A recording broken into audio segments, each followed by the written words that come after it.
Hey, good morning, guys. Ronnie C. here again, talking at you. Hope you're having a great day. Let's talk about things called common courtesies in business today.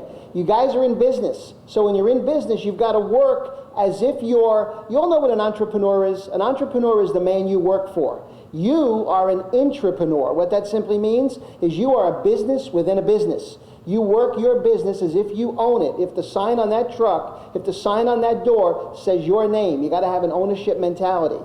Now, in business today, there are certain common courtesies. So let's discuss those things. First of all, did you all know Vince Lombardi, Coach Vince Lombardi? He had something called Lombardi time, and that was 15 minutes early. That means for you, when you have an appointment, show up 15 minutes early. Do not ever be late for an appointment. And if you're running late, extend the courtesy to your customer to call them and alert them to that fact that you're not going to be arriving on time. Don't just arrive late and then apologize. That's unacceptable. Do you know in home improvement sales and in-home selling that most people don't show up on time? And do you know that some don't even show up? I'll tell you a story. Back some years ago when I built this house, we went out and shopped for security systems. Now, we went to a home show. In the home show, which I'm sure you guys have done, there were 5 or 6 different security companies there. Well, we went to each of them and said, hey, guess what? We're building a new home. The shell is up right now. Want to have you come out and give us a price on the security system. We made 5 appointments.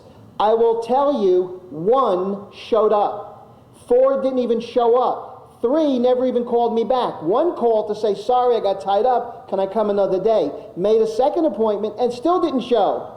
Well, the one that showed up, when I got there, he had been there already, surveyed the house, had everything done, minimized my time. You guess who I did business with? The guy that showed up early. So show up early.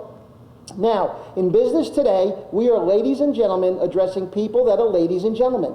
Make sure when you greet a customer and you get their names, use their names on a formal level. That means if they say Bob and Sue Smith, call them Mr. and Mrs. Smith, until they reach a level of comfort with you and they say, hey, call us Bob and Sue. Very important. And use their names often in the presentation. When you say something, say Mr. and Mrs. Smith, Mr. and Mrs. Smith. Use it constantly. The sweetest sounding music to your ears is your name, so make sure you use it.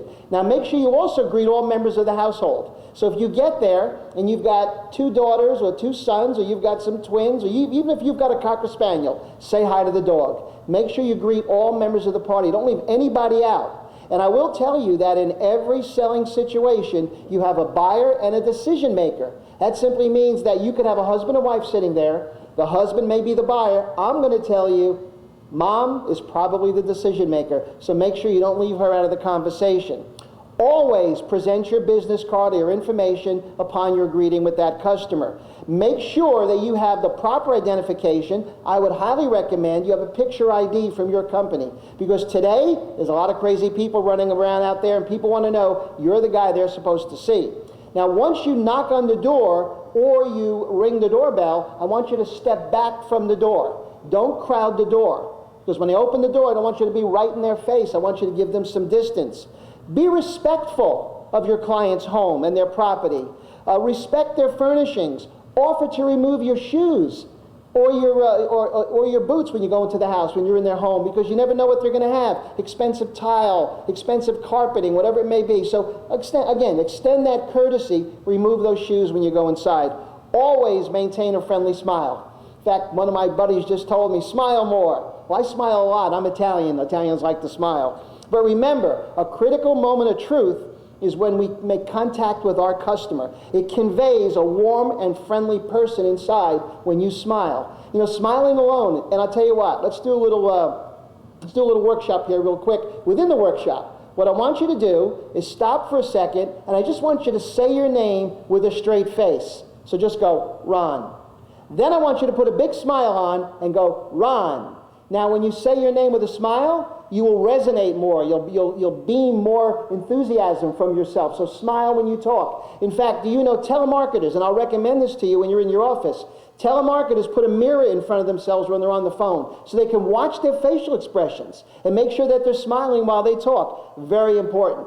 Make sure that you always maintain positive eye contact with your customers. When you're dealing with the husband and the wife, make sure you look at both of them and look into their eyes.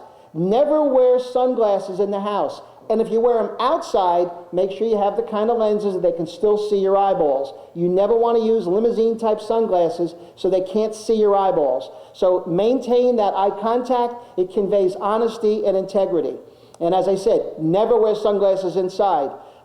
People want to see your eyes. Use proper vocabulary in your business with customers. Avoid slang or construction or industry language. They don't understand what that is. Talk in layman's terms, things they can understand. So make sure you don't make your conversation an industry-related conversation. Make sure it's consumer-related. Uncompromising levels of personal appearance and personal cleanliness.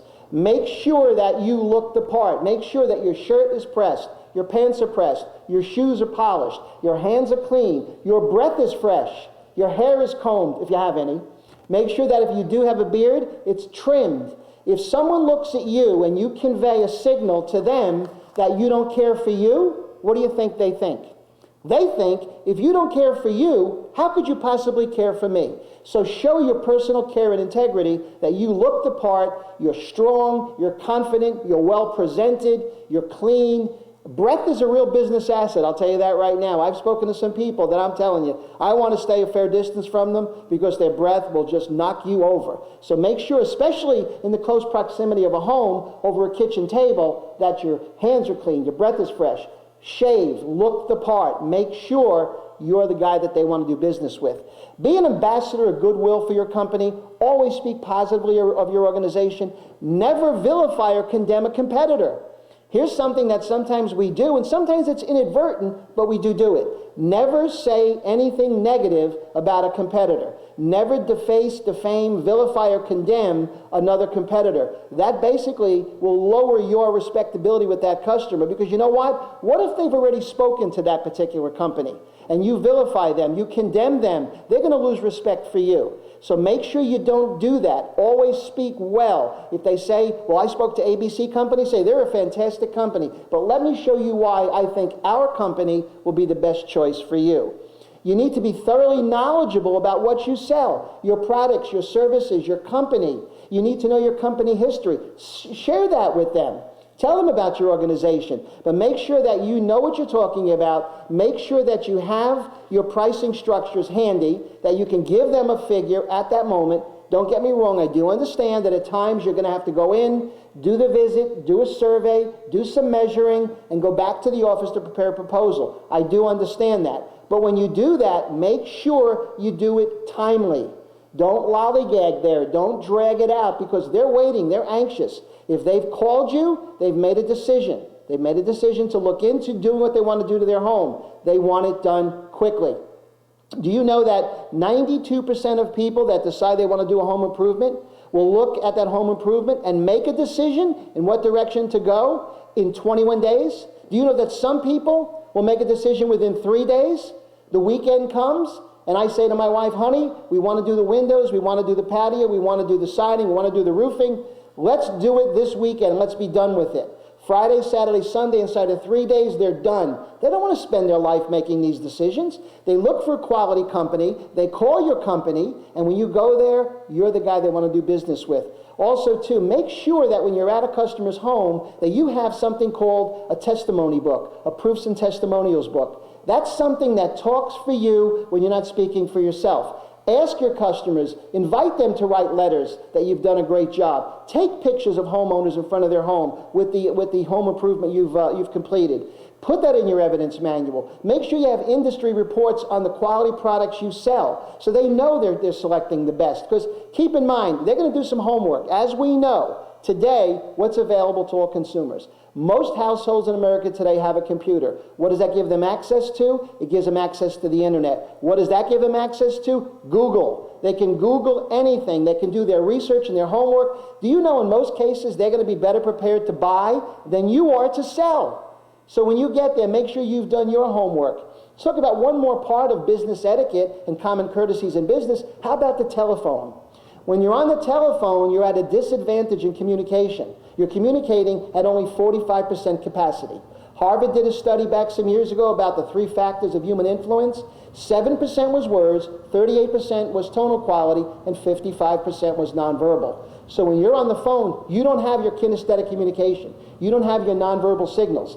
Make sure that what you say, the words are critical. How you say those words are critical. Make sure, too, that you are the person they want to do business with. You exude enthusiasm. You exude professionalism. And I'm telling you, you're going to make a difference. You know, we're talking about improving your bottom line, your personal bottom line. Common Courtesies will help you do that. If you want to make more money, exercise some of the things that we talked about, because when you do, you're going to have significant impact on your bottom line. And think about your bottom line. What could you do with more income? What would your employer do with more income? Might pay you more too. So the bottom line is, guys, common courtesies are important. Extend them to your customers. Do the right thing. Look the part. Be professional. Be prepared. You know, there's 3 things I like to say that we have to have in the home improvement industry. Number 1, we have to be knowledgeable. You talked about that a second ago. You have to be knowledgeable. You have to not only be knowledgeable, you've got to be likable. You've got to be someone that they like. And most importantly, you have to be memorable. Now, if you're memorable and that you leave the home, they still remember you because you've made impact. They'll call you back. Also memorable from the perspective that they recommend you to their friends, relatives, associates, and coworkers. Very important. So it's going to be knowledgeable, likable, memorable. What does that equal? Profitable. Guys, go out and be profitable. Have a great day. Be a winner. Until we meet or speak, go make it a great day. Ronnie C. See you later.